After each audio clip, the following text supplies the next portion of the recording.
Hi, my name is Peter from There is Hope Ministries. This video is one of a series of 20 teachings on discipleship. Module B. Lesson 6. Relationships in the discipleship process. Purpose statement.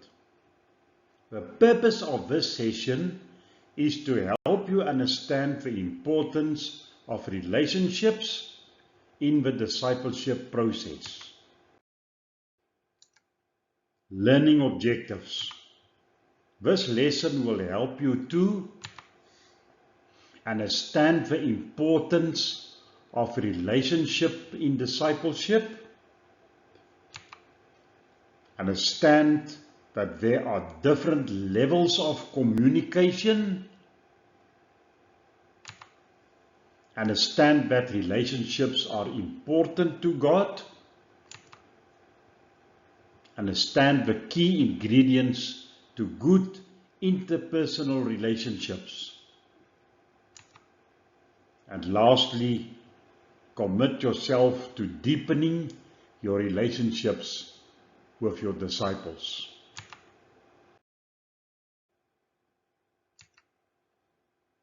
Discipleship is not just about the teaching information.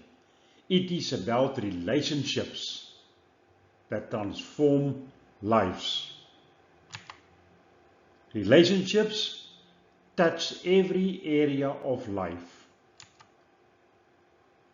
Firstly, the importance of relationships in the discipleship process. Good relationship require time, effort, and communication. Relationships are what bring you joy in life.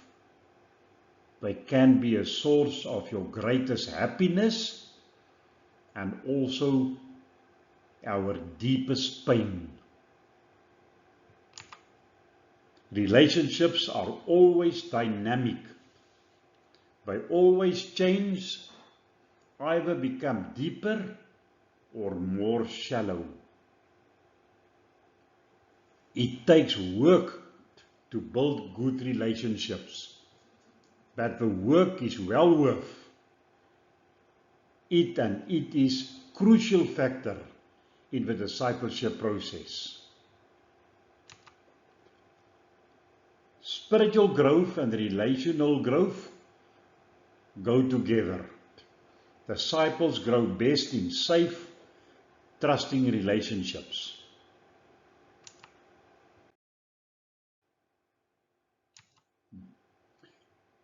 Modeling takes place through relationships.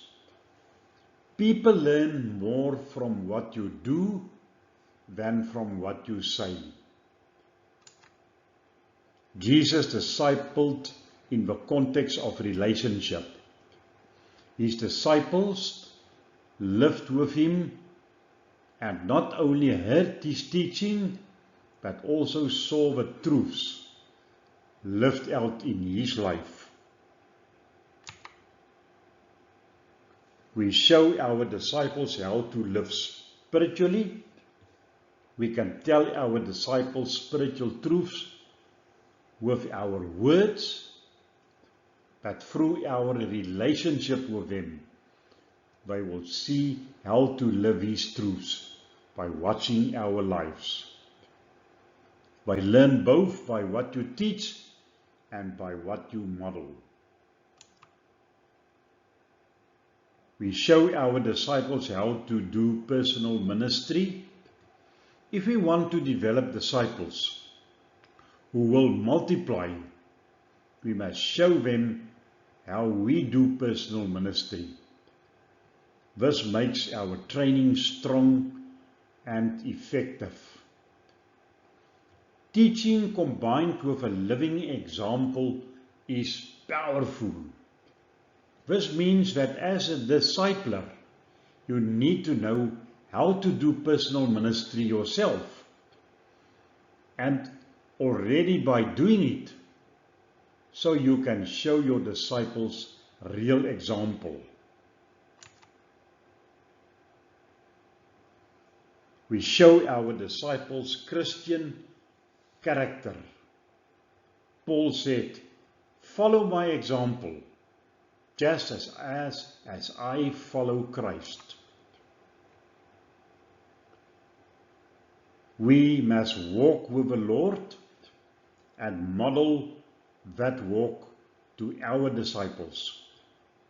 We want them to depend on the Lord, not on us.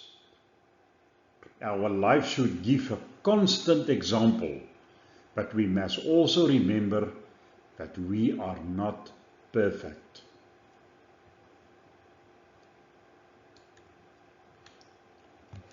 We are growing, showing the honest growing walk with God as a healthy model for our disciples. It makes spiritual life practical and real.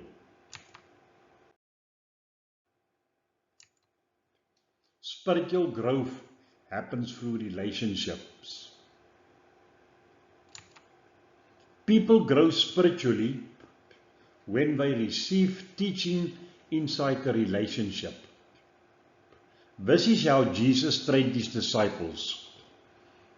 They lived with him, watched him in normal daily life, and learned from him as he taught them along the way. So spiritual growth happens through relationships. Communication happens best in the relationships. It is very hard to communicate deeply with someone if there is no trust. Trust grows when we know a person and see that they are dependable. This trust develops over time, with effort and with the right attitude. Seeing the other person as a gift from God and believing God will use them in our lives too.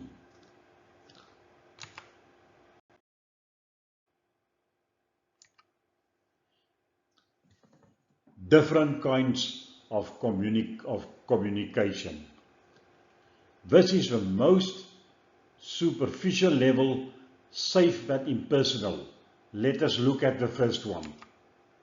Cliché conversation, the most superficial level, very safe.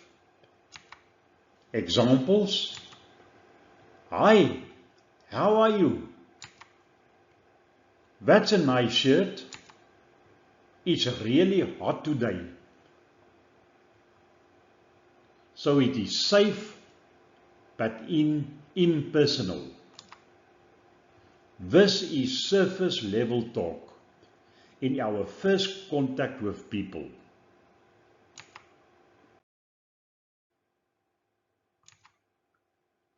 The second way of communication is reporting facts about others. This level is still safe. We talk about others but share nothing of ourselves. This is when we talk about what happened to other people, but we do not share anything personal about ourselves. Example: Dennis got robbed and Nancy took her exam yesterday. This kind of talk happens during the first contact as well.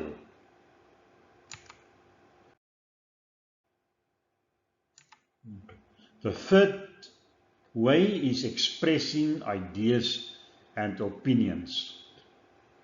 Here we begin to share a little of our inner selves. This is the first step toward real connection. People begin to share what they think, their beliefs and values. So we share a little of our inner selves. Examples: I don't think Christians should go to violent movies. And another one, I think this passage means that, wow. We try to reach this level early in the relationship.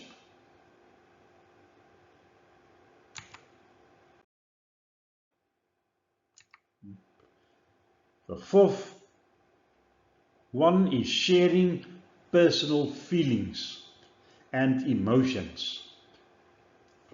This is deep relationships require emotional honesty. People will only share deeply if they feel safe and accepted.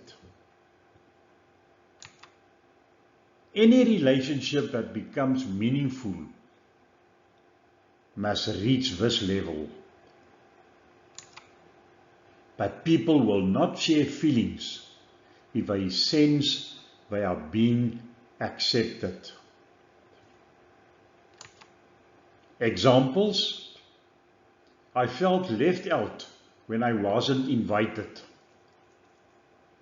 And another one, I feel like giving up because everything is just too much. In small groups, we try to reach this level early. Some people are ready quickly, others take more time. So you need to be patient.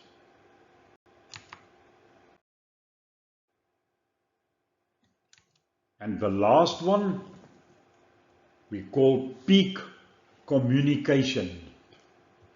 The goal for discipleship relationships: complete trust and honesty. So this is our goal for our discipleship relationships. This is where true spiritual transformation happens. This is the deepest level. It is based on complete honesty, openness, and mutual empathy. It sounds like I can share anything with you. I can trust you with everything. This is the goal for discipleship groups: real heart-to-heart trust and communication.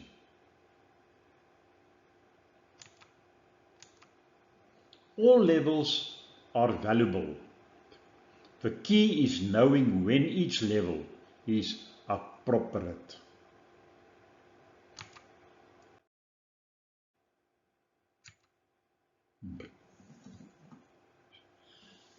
A biblical model of relationship, and that is the body of Christ. God places us in His body. It is a fact, not a feeling. When we receive Christ, we automatically become members of His body. So God places us in His body. When we receive Christ, God puts us into His body. We do not choose this ourselves. It is God's choice. And another model for relationship: the body shows both unity and diversity. Every part of a body is important. Each part is different, but all parts must work together and relate to each other for the body to function well. Just like the human body.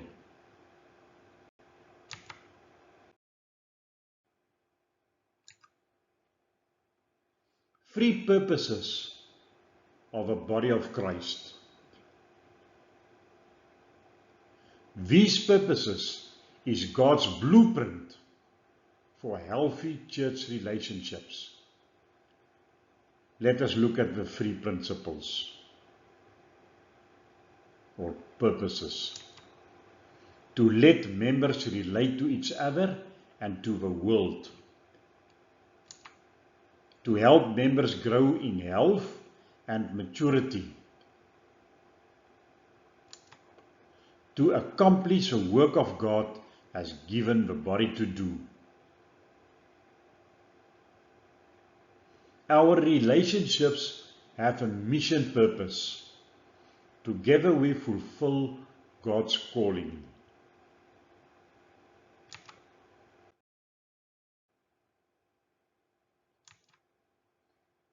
Key ingredients for good relationships. If we want strong discipleship relationships, we must build these 4 qualities into our lives. Let us look at the 3 qualities, but these key ingredients for a good relationship. First one, accepting yourself. When we accept ourselves, we can also accept others. If we don't accept ourselves, it's easy to feel threatened, defensive, or to compare ourselves with others. Another ingredient, good communication. Learn to listen carefully.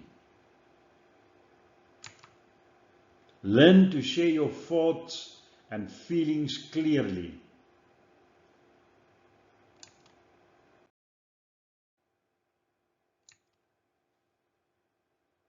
An atmosphere of love, forgiveness, and acceptance. Relationships grow best in a climate of grace, where people feel loved, forgiven, and accepted. And then mutual trust. Trust grows when we are willing to take risks, even the risk of being hurt. Trust grows when we are willing to be open and vulnerable with each other. Trust grows when we believe that others want the best for us.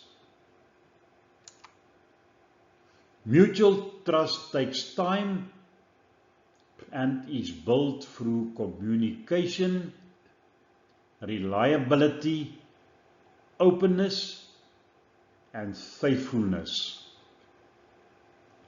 Trust is the foundation of all strong relationships. It takes time to build, but can be lost quickly. So the key word is trust.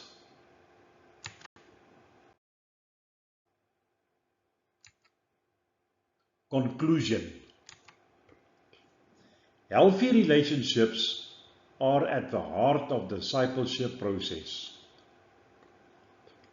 Discipleship is not only about transferring knowledge. It is about building people through genuine, loving, Christ-centered relationships. Information alone does not change lives. Relationships do. Jesus invested his life in people, and that is our model. I say again, information alone does not change lives. Relationships do.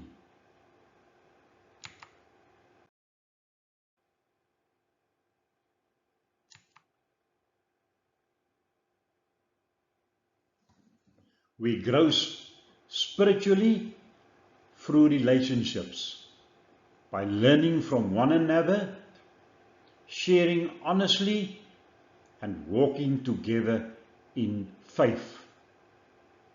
4 things: communication, trust, forgiveness, acceptance. All of them are the foundations of deep, lasting connections. I have a question. Who am I investing in right now? Who are you investing in right now? As members of the body of Christ, each of us has a unique role to play. God designed us to depend on one another so that together we may glorify Him and accomplish His purpose. Commit yourself to strengthen one relationship this week.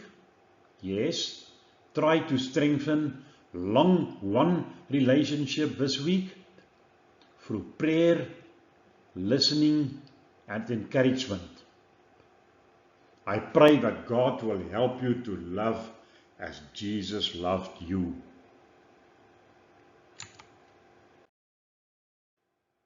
Shall we pray?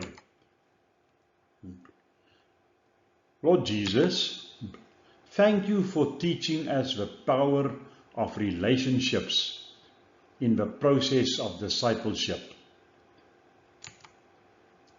Help us to invest in others with love, patience, and faithfulness. Show us how to model spiritual life, personal ministry, and Christian character in everything we do.